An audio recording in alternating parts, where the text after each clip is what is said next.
You're listening to Canary Cry Radio. Has it not been told you from the beginning? Have you not understood since the earth was founded? He sits enthroned above the circle of the earth, and its people are like grasshoppers. He stretches out the heavens like a canopy and spreads them out like a tent to live in. Those who maintain that the Earth is a globe that spins suggest that people standing at the equator are being whirled around at approximately 1,000 miles an hour. They further maintain that the Earth is spinning around the Sun at a speed of 67,000 miles per hour, and that our Sun is supposedly racing around the center of our galaxy at some 600,000 miles per hour. And yet, you and I both know that on many days it's possible to stand outside without a single hair being messed up by the breeze. We don't have time for a meeting of the Flat Earth Society. We used to call the word world, not globe. I saw that like in the past 30 years how we went slowly. Maybe you're too young, but let me tell you. I saw them slowly go from people all over the world. Many world leaders from all over the world got together. This is a worldly phenomenon. This is the world. I saw them go from the word world slowly, inch by inch, just inserting it every once in a while. So now it's just always the word globe. Notice that? It's not worldwide distribution, it's global distribution. It's global leaders. People all over the world, across the world, to people around the globe. We're now showing you a view of the Earth through the telephoto lens. Okay, we're not receiving a picture right now. How about now? Okay, we don't have a picture yet. You see anything at all, Houston? Okay, Paul, wait, we don't have a picture yet. Alright, we'll put the other lens back on and we'll show you. Oh, wait, we have a picture now. Okay, it's coming in as a real bright blob on the screen. It's hard to tell what we're looking at. Well, you're looking through some haze on the window, too, unfortunately. And the Earth is very bright beside.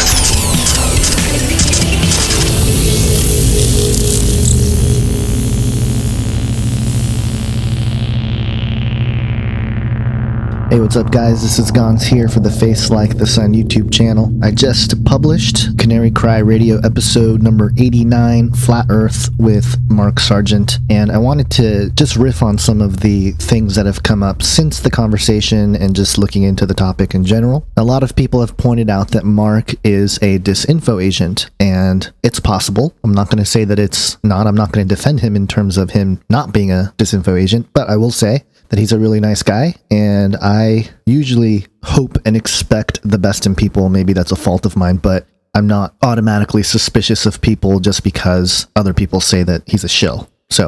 But I will say that the one person that I would have loved to actually have on the show to talk about Flat Earth, and this may happen in the future, is Matt Boylan of the NASA channel on YouTube.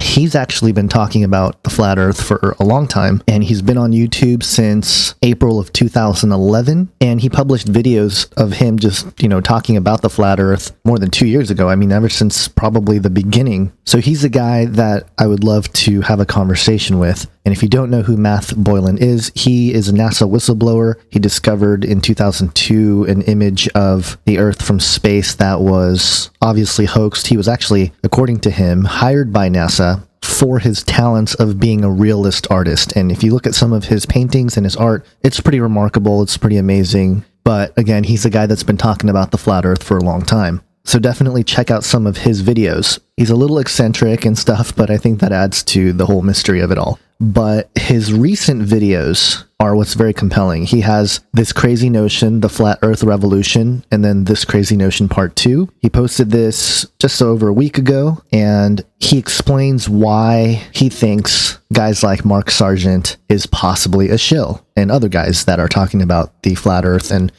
coming out with different models recently. And he basically gets into this idea that while the earth is flat, and while we are enclosed in ice like the Antarctic, he believes that on the other side of the ice there is another pocket of land, another pocket of land mass, and he calls it Atlantis, or he just says whatever you want to call it. But it's a very compelling argument, and I don't even know how he came to this idea, but the part that's interesting to me is that he points out how all of the flat earth models that are enclosed are part of the New World Order deception, because what the New World Order wants to do is basically either go underground or fly to Mars, which he thinks, it's not really Mars, it's actually flying to this other landmass that exists, while keeping everybody on Earth in this dome enclosed as sort of a jail cell. And so he explains it, in his video, and you can check it out. But basically what it comes down to is that from his perspective,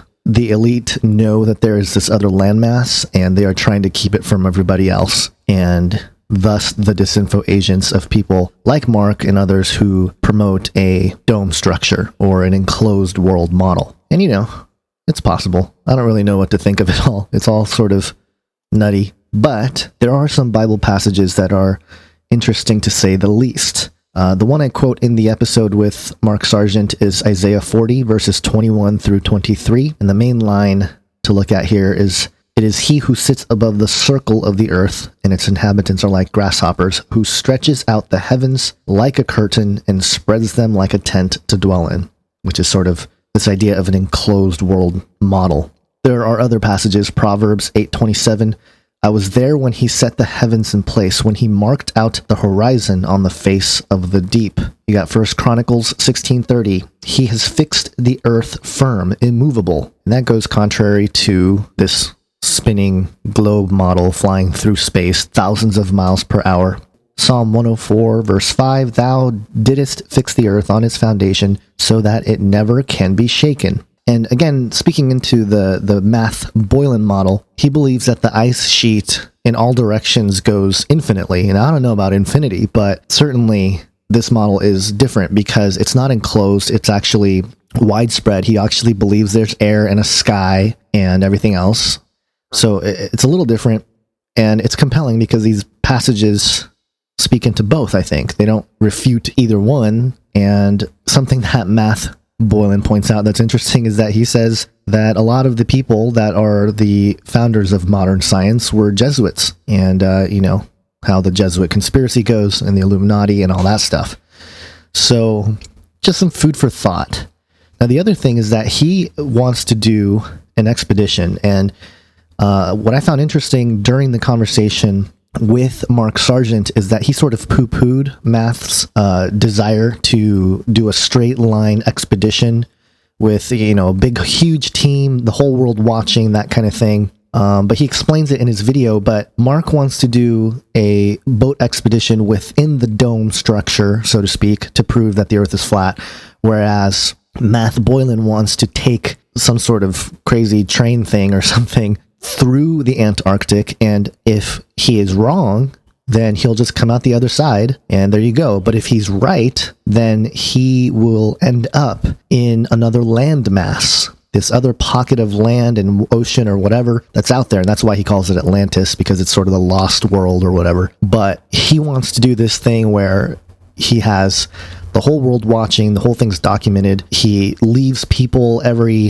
100, I can't remember if it was 100 miles or something, to put a stake in the ground and keep the line straight, perfectly straight line. He wants doubters, he wants scientists, he wants whoever to go on that expedition with him, and he wants it to be a revolution, this movement. And I'm not like a billionaire or a millionaire or anything, but I like that fervor. I think it's cool that he wants to do this, and if he's putting himself out there. If he's wrong, he's wrong. But, he's even saying people can place bets in Vegas and you can bet against him, is the earth flat or round? And, people can place bets on whether he's going to come out the other side of the Antarctic right back into the ocean, or if he's going to find this other world, basically, this other enclosed pocket of land and ocean. And he believes that the elite know about this. And he believes that the whole leaving Earth is sort of a scam, and that the elite basically want to go to this new land and explore it, much like Columbus, going west. We didn't know the Americas existed until he went west. And so similar idea is that, and it's just compelling to think about. And biblically, there is support. And I know it's kind of nuts. There was a girl named Michelle that commented and said that she works with satellite communications for the Air Force, and she knows that the Earth is not flat. And so those are the kind of people that I want to talk to and just sort of learn more about what makes them believe that the Earth is a globe. And, is it because the instrumentation and the measurements and just numbers and digital things that they're looking at on their screen? Or has she actually, seen a live feed from space or whatever looking down at the globe, which is something that I guess we don't have. We don't have a pure live feed of the Earth spinning, which we ought to at this point. But I don't know. It's hard. This one's kind of a doozy because, again, the numbers work, so to speak. The science that we've been taught since Copernicus and whatnot, the math works. But at the same time, a lot of these flat earthers, even Mark, even if you think Mark is a disinfo agent, and some of you guys commented on why he's a disinfo agent, and actually it made me question the person commenting, even because the stuff that he claimed Mark believes is not what Mark shared with us. So unless he's not sharing the same thing, the person who commented was totally mischaracterizing Mark's views on stuff. So it's a really complex thing. I know it's a big trendy topic right now, the flat earth theory, and if it turns out to be true, definitely would be a huge conspiracy, and there could be a reason why there is a controlled opposition, or there's a potential for a controlled opposition right now being disseminated to keep the masses from fully knowing what's going on. And but again, at the same time, the numbers work. There's so many people that work in different fields of science and different fields of technology and stuff like that would tell you that, they're sure that the Earth is a sphere. So again, from my perspective here, sitting where I'm sitting, there's no way for me to verify that, there's no way for me to go up into space and look down. So I'm sort of at the mercy of different people and their views, their opinions. And what's interesting is that according to those opinions and views of various people, it is compelling. And it does make you question how you know something, why you know it. And there may be nothing to it. They may be completely debunked. And I know there are debunkers out there. But again, they use the same sort of methodology that appeals to certain presuppositions. And that's really the key here. And I learned this from learning Christian apologetics, but identifying someone's presuppositions, we all have them. It's the bias thing. Everybody comes at any given topic with presupposed notions. And based on those presuppositions, your conclusions of the evidence will be different, because even if the evidence itself, the facts and whatnot itself are the same, the way you understand them is different based on your presuppositions. So for example, if you believe that there is no God and, there's no spiritual world, there's no metaphysical reality, then everything has to be answered in a materialistic sense. And you're trapped in that. You can't even entertain the possibility that there's something outside of the material world. But, clearly we can philosophically prove that there is a metaphysical, supernatural, even just logically you can prove that. And I get into that. And actually, Chris Putnam's book, Supernatural Worldview, addresses that and does a very, very good job with it. So if you're one of those materialists out there, check out the Supernatural Worldview, because materialism is in trouble. But in terms of the material world itself, the Earth being flat, yes, no, maybe. For me, I am just going to keep it open. I'm not going to say one way or the other. There are Bible verses that seem to indicate that things are stationary. There's different things with geocentricity. There's lots of different views concerning this, and I just haven't done enough study, even biblically, to really give you a hard answer on this. And this is one of those topics that I will continue to look at. And again, if we can get Math Boylan on Canary Cry Radio, we definitely will. And one last thing that I will say is that that you are onto some kind of truth, or at least starting to get into the realm of truth, when you have people that respond in a violent or dismissive way. Like, watch the comment section of this video, because guaranteed someone at some point who's not going to watch the video will say, "You're an idiot. If you think the Earth is flat, you're stupid." So that always happens. And again, when that happens, you know that you're onto some kind of truth, because you're challenging the normalcy bias. And, again, I'm not saying the earth is flat or isn't. I'm just trying to be the messenger here. There are others that have looked at this topic far longer than I have, but I do want to promote the conversation that I had with Mark Sargent, because it is interesting. It was a good conversation. He's a really nice guy. I think he brings up some great points. And if you get anything out of the episode, it is just this idea of questioning stuff.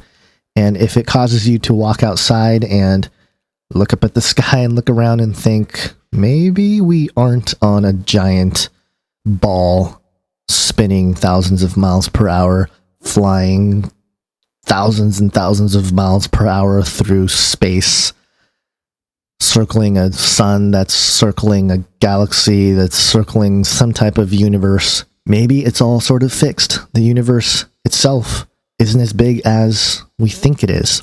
And, I will say, and I'm kind of rambling on here, but I will say that one of the questions I posed Mark, he didn't answer, which was, and this could be because I asked 2 questions in one question, but I asked about when they shoot lasers at 1 second increments out into space, there's this dilation that happens, and the time that is perceived between the lasers continues to spread. And, that's where the whole idea of the expanding universe comes from.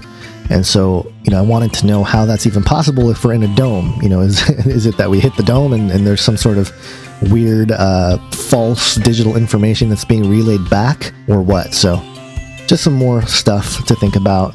Let me know your thoughts. What do you think? Earth flat, globe, or enclosed, or infinite flatness, like Math Boylan says? Or are we all just losing our minds? Take care, guys. Check out Canary Cry Radio, episode 089, Flat Earth, with Mark Sargent. God bless.